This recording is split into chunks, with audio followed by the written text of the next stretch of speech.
Hi everybody, I'm Natalie with Missouri Star Quilt Company, and I have a great quilt for you today.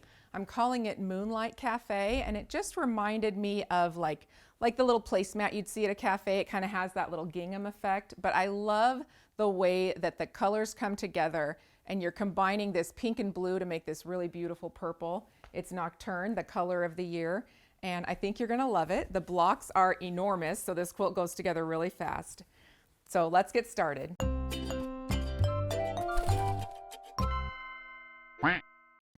Okay, so to make this quilt, you'll need one package of 10-inch squares, and I've used the Kona color of the year, Nocturne. You'll need some pink. I used Valentine. It's also a Kona Cotton. You'll need 2.5 yards, 3/4 yards of blue, and that one is called Mediterranean. The background fabric, you'll need 3 5/8 yards. And then your backing, I went ahead and backed it with the Nocturne. You'll need 5 yards of a regular 45-inch wide. But if you wanted to use a 108, you'd need 2.5 yards. And that's it. Let's get started.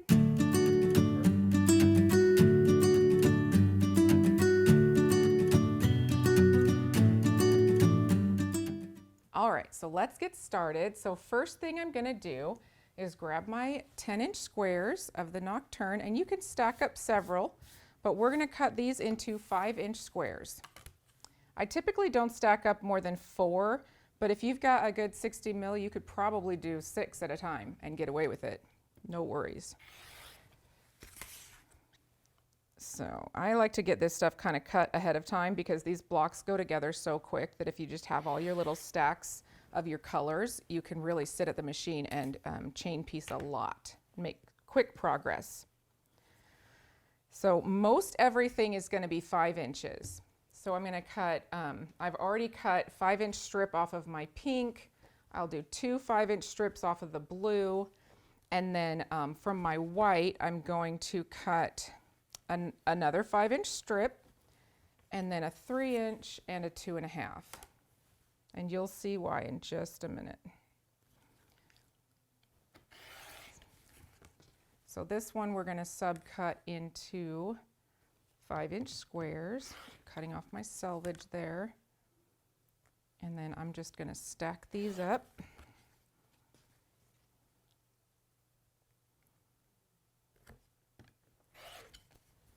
And then I'm going to need a 3-inch strip, and that is going to be the, these are going to be the pieces that we're going to snowball our blocks with. So that's going to make life pretty easy.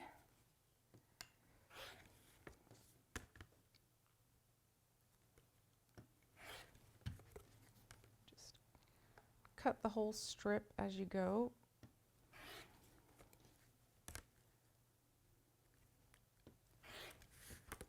And I found often that this was either exactly 3 inches or just needed a little trimming. And then if it wasn't quite 3 inches, I could cut it 2.5 and just put that in my scraps. So either way, I like to use that little fabric that's left at the fold. Okay, and then I need one 2.5-inch strip.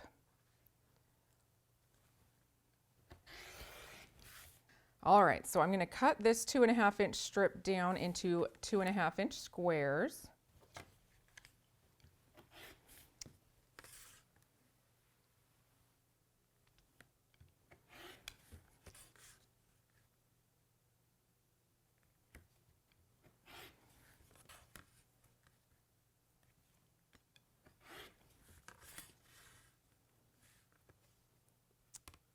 Keeping that nice and straight. Sometimes this fabric likes to slide around, but it'll all be okay.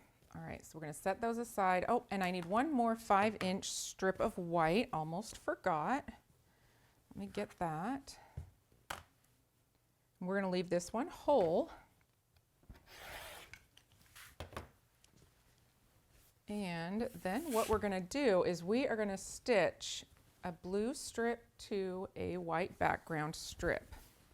Now this is going to make up a bunch of little sashing segments. So we'll stitch this down one side and then we'll do some subcuts.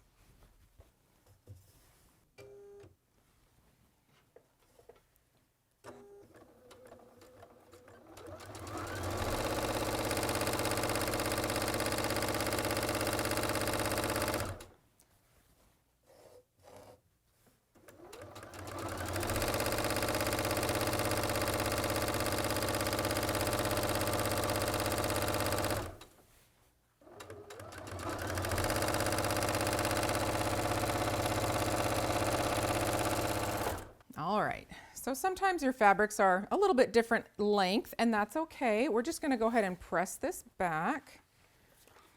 Press the whole long strip. I love these types of little hacks where you can end up doing one long seam instead of a whole bunch of little short seams.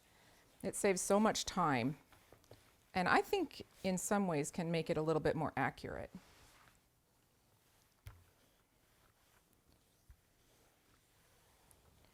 Although, to be fair, if you wanted to do this a way that was a little bit longer, you could cut a whole bunch of little 2.5 by 5 inch segments and sew them together.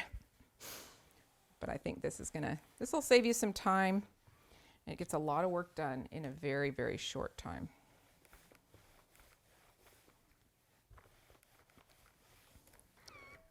So what we're gonna do is we're gonna first trim off this little selvage. And this is one of those times where I do like to line up.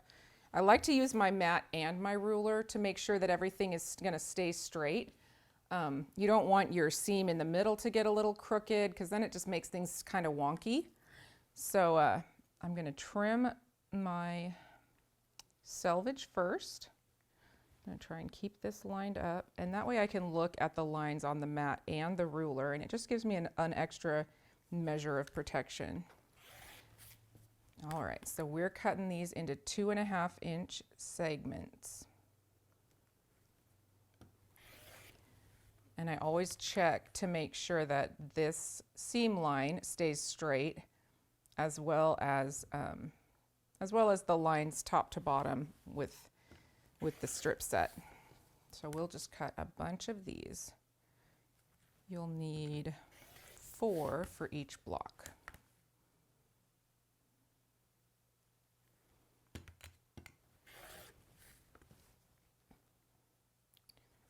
I'll cut a couple more because it's out, and this will save me a little time in the future.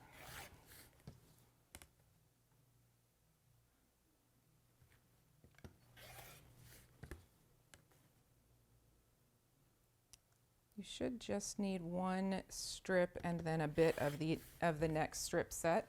So you'll have a little bit of fabric left over, but that's all right. Okay, so the next thing we're gonna do is we are gonna take our pink fabric, where we've got our little 5 inch squares here, and we're gonna pair those up with our 3 inch squares. And these ones, we'll go ahead and draw a line from corner to corner. We're going to snowball the corners to create that peak on the pink fabric.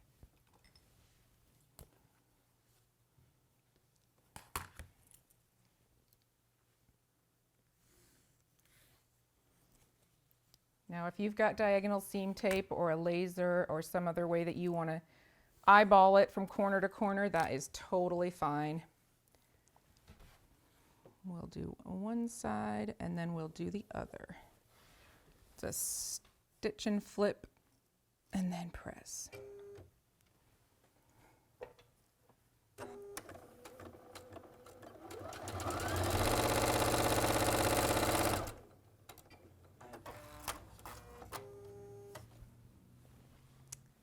And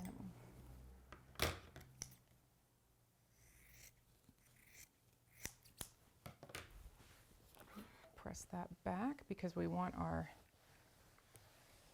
them to cross over. And I used 3 not only because then they would cross over and I wanted them to give me a kind of a deep point. I didn't want it to be just at 1/4 inch. I wanted it to be kind of set into the block so that we kept it no matter what. That was just a little design decision of mine. Also, it made the math really easy, which, you know, sometimes that's what we need, is just a little bit of simplicity. All right. There we go.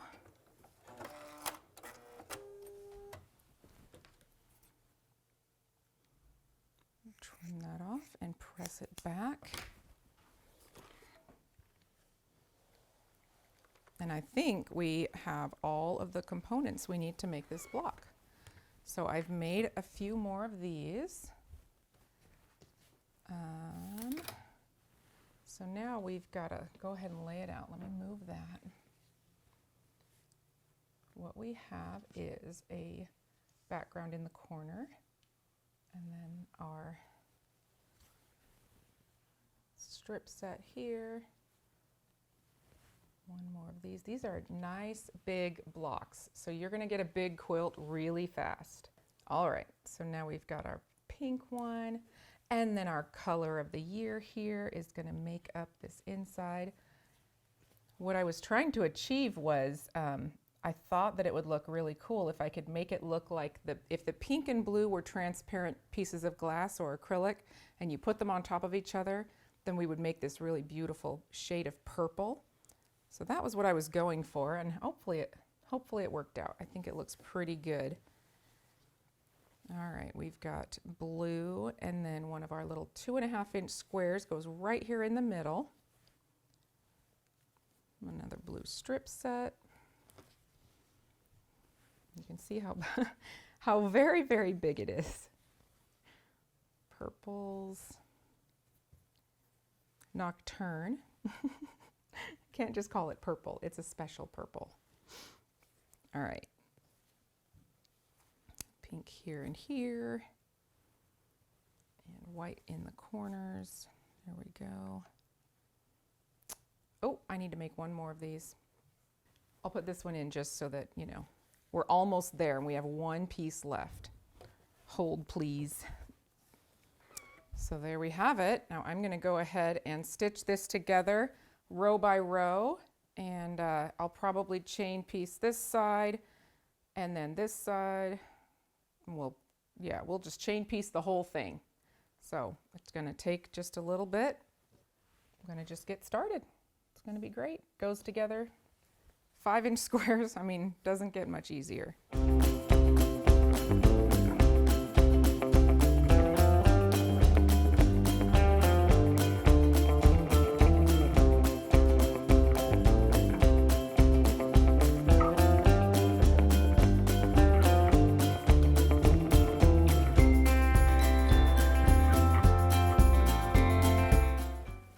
So I've got a bunch of little segments put together. I'm going to go ahead and put them back out in the layout so we can see what we've got.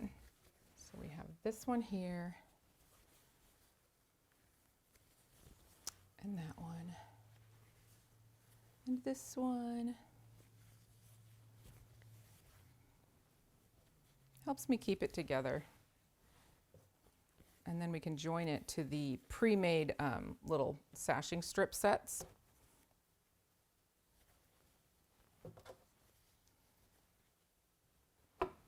So next I'm going to do these two.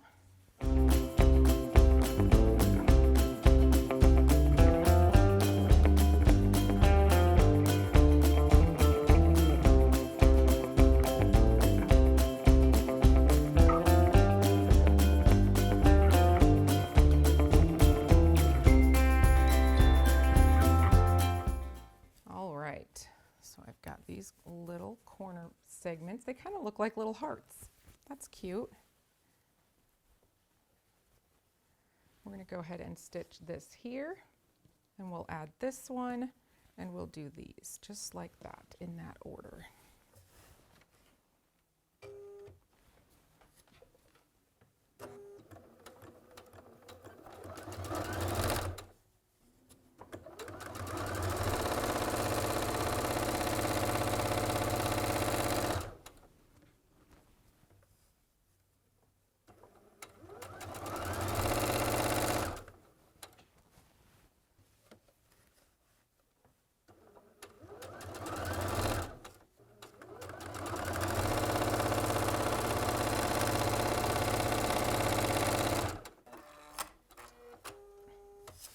Okay, so these are going to stay connected now.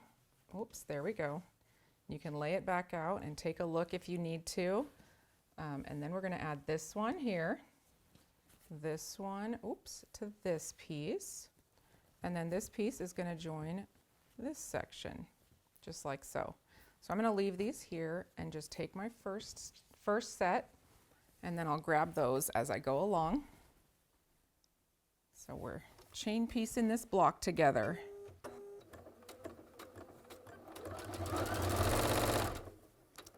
And I'm going to make sure my seams nest. Everything looks good there.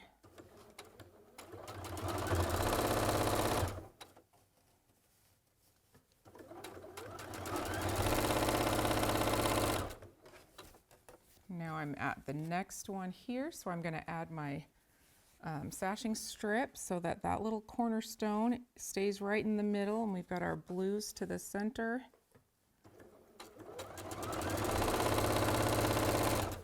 And I'm at the next set. I'm going to add this last corner and keep these guys all lined up.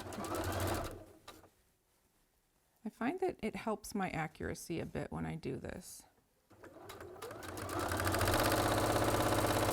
which I always appreciate because I can get kind of messy sometimes, especially when I'm trying to hurry.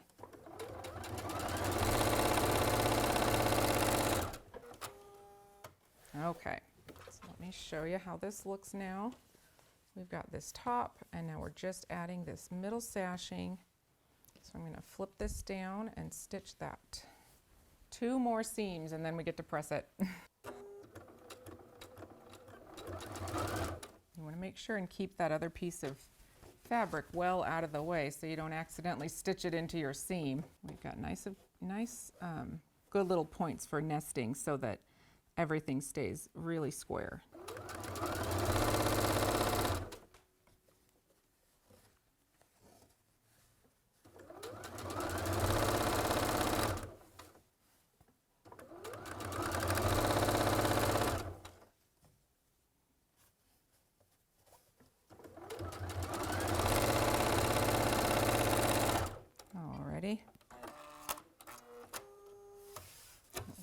Flip this over and do our last seam.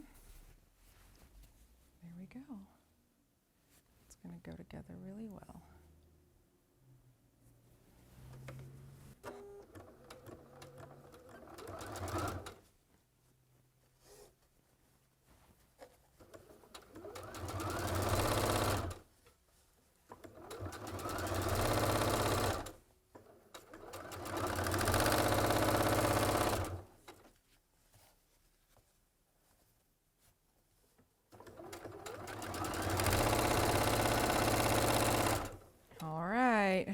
Moment of truth.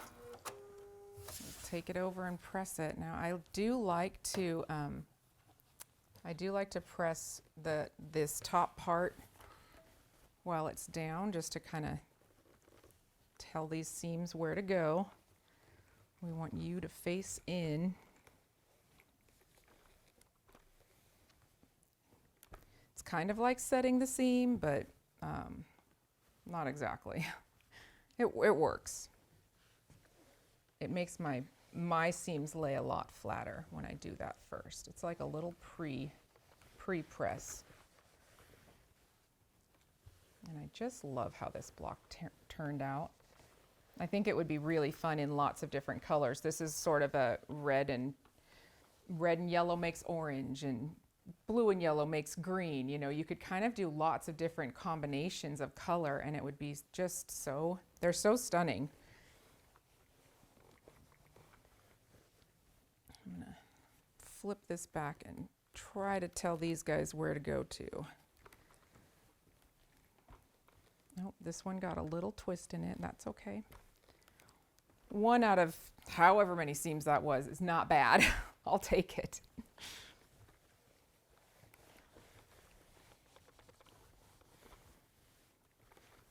Because really, like Mom says, we're just looking for a flat block. And there aren't, this one isn't one of those like a pinwheel where you have a whole bunch of points coming together. So these should press out nice and flat. And because everything is 5 inches, it makes a great big block. This would be a fun one to just make a wall hanging and put it up in your sewing room. I just think it's so fun, especially if you love color play. So that's it. So these end up being 20.5 inches. And that's your final block right there. I put them together with no sashings, and yeah, there's 4 by 4, so a total of 16 blocks. Looks really great. You can see how they go together. They're all the same. Just like that. It's quilted in one of our brand new designs called Athena, and I love it. It's very graphic and cool, a little bit geometric. I went ahead and backed it with the Kona color of the year, Nocturne, and I think it looks so cool. Don't you love how the machine quilting looks on that? So it ends up being 80 by 80, and I just think it turned out great. It's super simple and fun. I called it Midnight Cafe because to me, it kind of made like almost a gingham look. And so it reminded me of little cafes, maybe just, you know, table mats or something like that. I thought it was really cool. So I hope you enjoyed this tutorial on Moonlight Cafe from the Missouri Star Quilt Company. Thank you so much for joining me for this video today. I hope that you enjoyed it and that it inspired your creativity. And guys, we're at almost 1 million quilters strong in our community. So if you know of anybody that you think might like to join us and learn quilting with us, bring them on in, put your arm around them, and tell them to subscribe to our channel so that we can all learn and grow together.